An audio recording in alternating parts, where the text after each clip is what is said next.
ಯಾವ ವ್ಯಕ್ತಿ ಭ್ರಷ್ಟಾಚಾರದ ಮುಳುಗ್ತಾನೆ ಅವನಲ್ಲಿ, ಅವ್ನು ನೇರವಾಗಿ ಚುನಾವಣೆ ಕಂಟೆಸ್ಟ್ ಮಾಡಿರಲಿ, ಅವ್ನು ಸಪೋರ್ಟ್ ಮಾಡೋನಾಗಿರಲಿ, ಎಲ್ಲರಿಗೂ ಒಂದೇ ತೀರ್ಪು ಅಂತಿಲ್ಲ. ಆ ತೀರ್ಪಿನಲ್ಲಿ ಪ್ರಜ್ವಲ್ ರೇವಣ್ಣ ಡಿಸ್ಕ್ವಾಲಿಫೈ ಆಗ್ತಾನೆ, ಅದೇ ಕಳ್ಳೋಟ್ ಹಾಕಿಸ್ತಂತೆ ಎಚ್ ಡಿ ರೇವಣ್ಣ ಡಿಸ್ಕ್ವಾಲಿಫೈ ಆಗ್ತಾನೆ, ಅಲ್ಲಿ ಸುಳ್ಳು ಮಾಹಿತಿ ಕೊಟ್ಟಂತೆ ಎ ಮಂಜು ಡಿಸ್ಕ್ವಾಲಿಫೈ ಆಗ್ತಾನೆ, ಅದರಲ್ಲಿ ಸುಳ್ಳು ದಾಖಲಾತಿಗಳು ಕೊಟ್ಟಂತ ಇದೇ ಸೂರ್ಯ ರೇವಣ್ಣ ಡಿಸ್ಕ್ವಾಲಿಫೈ ಆಗ್ತಾನೆ.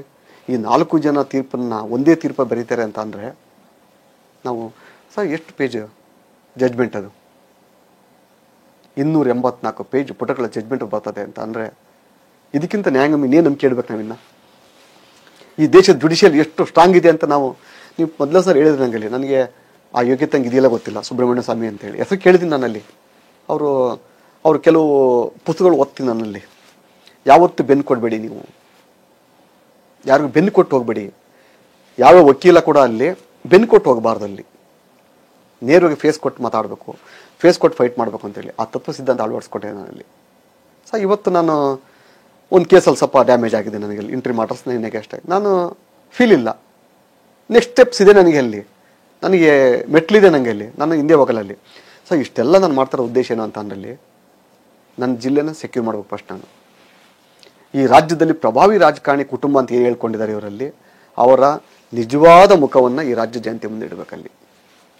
ನಾನೆಲ್ಲ ಅವ್ರನ್ನ ಆಯ್ಕೆ ಮಾಡಬೇಕಾದ್ರೆ ಜನಗಳಲ್ಲ, ಜನತೆಯ ಜನಾದೇಶ ಅಂತ ಒಂದೇನೋ ಒಂದು ಇದಿದೆ, ಆ ಒಂದು ಜನತಾ ಆದೇಶ ಬರಬೇಕು ಅವರಲ್ಲಿ.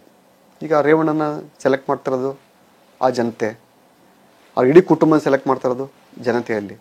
ಅವ್ರಿಗೆ ಸತ್ಯ ಗೊತ್ತಾಗಬೇಕು, ನಾನು ಯಾಕೆ ಇವ್ರನ್ನ ಆಯ್ಕೆ ಮಾಡಬೇಕಲ್ಲಿ, ಇವರಿಂದ ಇದು ಅಭಿವೃದ್ಧಿಯಲ್ಲಿ. ಸರ್ ಇವತ್ತುವರೆಗೂ ಅಭಿವೃದ್ಧಿ ಮಾಡಿರೋದಲ್ಲಿ ಸುಮಾರು 40% ಕಮಿಷನ್ ಅಂತಾರಲ್ಲ, 80% ರೇವಣ್ಣ ಕೊಟ್ಟರೆ ಕೆಲಸ ಆಗೋದಲ್ಲಿ. 80% ಹಾಸನದಲ್ಲಿ ನಿಮಗೆ ಕೊಡಿ, ದಾಖಲೆ ಕೊಡ್ತೀನಿ. ಎಷ್ಟು ಕೋಟಿ ರೂಪಾಯಿದ್ದು ದಾಖಲೆ ಬೇಕು ಹೇಳಿ? ಕಾಂಟ್ರಾಕ್ಟ್ ವರ್ಕಲ್ಲಿ ನಾನು KDP ಮೆಂಬರ್ ಆಗಿದ್ದಾಗ ವಿತ್ ಡಾಕ್ಯುಮೆಂಟ್ಸ್ ಮುಂದೆ ಇಡ್ತೀನಿ ಬೇಕಾದ್ರೆ ನಾನು. ಬೇಕಾದ್ರೆ ರೇವಣ್ಣ ಅವರೆಲ್ಲ ಇಡೀ ಕುಟುಂಬ ಚರ್ಚೆ ಬಂದು ಕೂತ್ಕೊಳ್ಳಿ ಬೇಕಾರಲ್ಲಿ ಅವ್ರ ಮುಂದೆನೇ ಇಡ್ತೀನಿ ನಾನಲ್ಲಿ.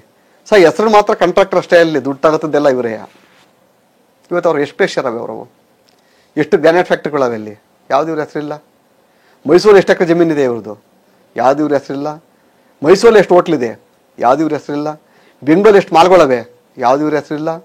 ಯಾವ ದಾಖಲೆ ಕೂಡ ಅಫಿಡೇವಿಟಲ್ಲಿ ಇಲ್ಲ. ಹಾಸನದಲ್ಲಿ, ಹಾಸನ ಜಿಲ್ಲೆಯಲ್ಲಿ 1000 ಎಕರೆ ಮೇಲೆ ಜಮೀನು ಇದೆ ಅಲ್ಲಿ. ಆಯ್ತು ಹಂಗಾರೆ ಒಂದು ಚಾಲೆಂಜ್ ಮಾಡೇ ಬಿಡೋಣ ಹಂಗಾರೆ. ಅಲ್ಲಿ ಆ ಜಮೀನು ಐತಲ್ಲ, ಬೇರೆ ಬೇರೆ ಬೇನಾಮಿ ಹೆಸರಲ್ಲಿ ಐತಲ್ಲ, ಅಲ್ಲಿ ರೇವಣ್ಣಕ್ಕೆ ದಿವಸ ತೋಟಕ್ಕೆ ಹೋಗ್ತಾರಲ್ಲಿ ಆ ಜಮೀನುಗಳಿಗೆ. ಅದರಲ್ಲಕ್ಕೆ ಕಾಂಕ್ರೀಟ್ ವಾಲ್ ಕಾಂಪೌಂಡ್ ಕಟ್ಟಿಸ್ತಾರೆ ಅಲ್ಲಿ. ಆ ಜಮೀನಕ್ಕೆ ಕಾಂಕ್ರೀಟ್ ರಸ್ತೆಗಳು ಮಾಡಿಸ್ತಾರೆ ಅಲ್ಲಿ. ಹೈಟೆಕ್ ಪಂಪ್ಸೆಟ್ಗಳು ಯಾಕೆ ಆ ಜಮೀನುಗಳಿಗೆ ಹಾಕಿಸ್ತಾರೆ. ಅವ್ನು ಯಾರ ಜಮೀನು, ಒಂದು ಜಮೀನ್ದಾರ ಅವನಲ್ಲಿ. ಅವನಿಗೆ ಎಲ್ಲಿಂದ ಬರ್ತಾರೆ ಅಷ್ಟನ್ನ? ಬೇರೆಯವರ ಜಮೀನುಗಳಿಗೆ. ಹೌದು, ಕಾಂಕ್ರೀಟ್ ರಸ್ತೆ. ಕಾಂಕ್ರೀಟ್ ರಸ್ತೆ ಅಂದ್ರೆ ಯಾವ ತರ ಅಂತೀರಾ?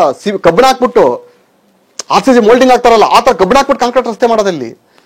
ಪ್ರತಿ ವಾಲ್ಗಳಿಗೆ ಹೈಟೆಕ್ ಲೆವೆಲ್ ಅಂದ್ರೆ ಇಸ್ರೇಲ್ ಮಾದರಿಯಲ್ಲಿ ಕೃಷಿ ಮಾಡೋದಲ್ಲಿ. ನಮ್ಮ ರಾಷ್ಟ್ರೀಯ ನಾಯಕರಿಗೆ ಪತ್ರ ಬರೆದಿದ್ದೀನಿ ಅಲ್ಲಿ. ಏನಂತ? ಇವರ ಕುಟುಂಬದ ಬಗ್ಗೆ, ರೇವಣ್ಣ ಕುಟುಂಬದ ಬಗ್ಗೆ, ದೇವೇಗೌಡ ಕುಟುಂಬದ ಬಗ್ಗೆ ಎಲ್ಲ, ಒಲ್ಲಿ ರೇವಣ್ಣ ಕುಟುಂಬದ ಬಗ್ಗೆ.